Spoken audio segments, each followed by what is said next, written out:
No ambiente escolar, o experimento ele ocupa um papel central quando você pensa, na verdade, em ciências da natureza. É muito importante os alunos perceberem que, na verdade, aquilo que está escrito nos livros também acontece na realidade, senão a gente volta um pouco ao que eram os gregos antigos.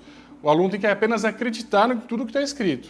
Quando você traz um experimento, você pode propor para o aluno essa questão, ele pode verificar ele mesmo como isso acontece e também abre a possibilidade dele testar outras ideias, que no caso, do ponto de vista somente teórico, ele não conseguiria.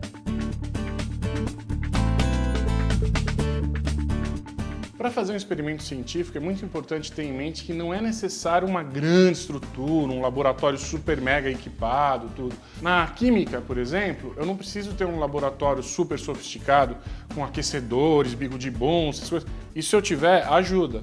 Mas eu não tendo isso, eu posso adaptar algumas atividades.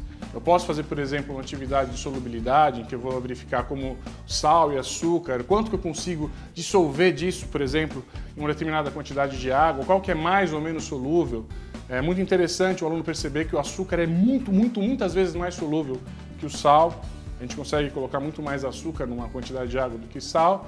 E eu não preciso de nada mais, nada menos do que um copo e outros materiais, como açúcar, vinagre, óleo, azeite, que ele vai poder testar essa questão de solubilidade, até tudo.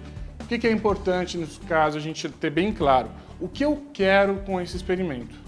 Do ponto de vista da escola, o experimento ele pode ser proposto para você abordar um determinado conceito que você queira aprofundar ou trabalhar com um conteúdo mais procedimental, em que você quer, por exemplo, ensinar o aluno a como identificar um erro num circuito elétrico. Ele tem que ter uma estratégia, uma metodologia que ele vai ter que desenvolver ali na prática, para tentar entender como ele pode desenvolver uma sequência lógica para resolver esse determinado problema.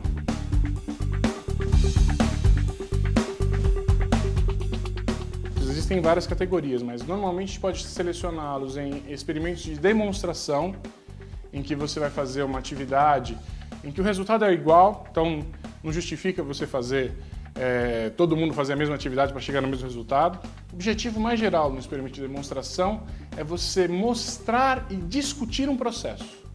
Isso serve para você, por exemplo, discutir metodologia científica, serve para você pensar em cuidados que eu tenho que ter no laboratório.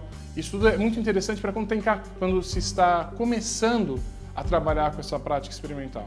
Um exemplo de experimento de demonstração que a gente pode fazer, por exemplo, é a observação da temperatura de ebulição da água. Você só precisaria, no caso, de um termômetro, que você pode encontrar em farmácias, essas coisas, em termômetros até 100 graus, né, que a gente vai precisar.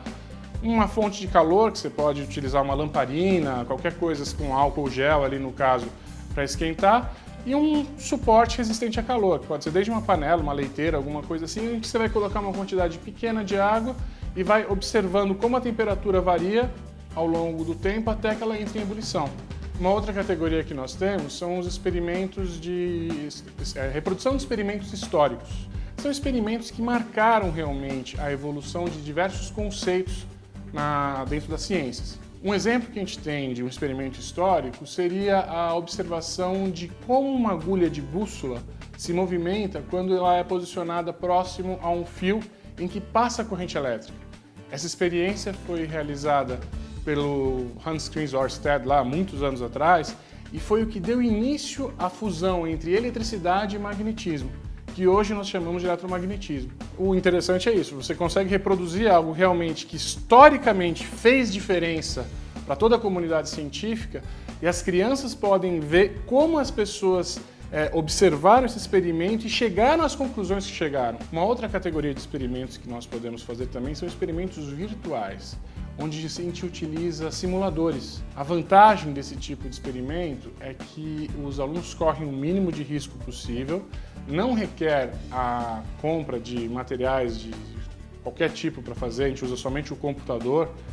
E esse tipo de atividade, ele permite você abordar alguns conceitos, no caso de uma forma bem semelhante ao que se faria no mundo real. O que é legal com o experimento virtual também? Os professores podem utilizá-los como uma introdução para as práticas experimentais reais que vai fazer depois. Além disso, também ela possibilita você realizar atividades em que não é possível realizar com os alunos de modo algum. Por exemplo, atividades que a gente pode fazer em simuladores que trabalham com física nuclear, para entender como que acontece como funciona um reator nuclear ali no caso.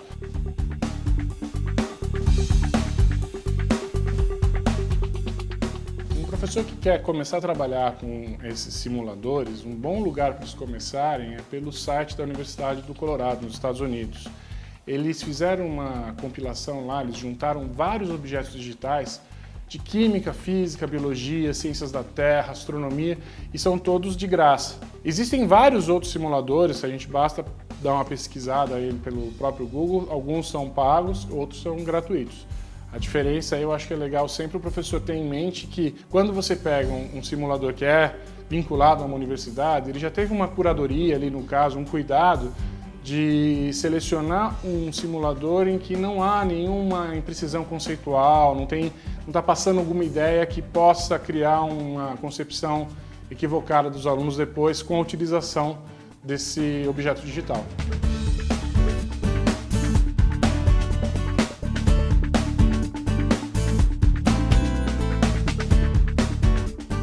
Os experimentos são muito vinculados à prática do ensino de ciências. Normalmente, uma criança, quando ele pensa em ciências, o que vem na cabeça dele é essa coisa, um universo cheio de tubos de ensaios, equipamentos que dão faísca, que explodem, essas coisas assim.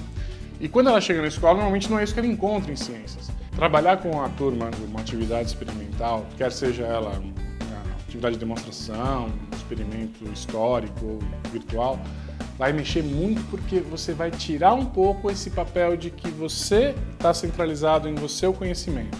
Os alunos vão poder, eles se sentirem protagonistas de tentar ver como que a coisa acontece na realidade.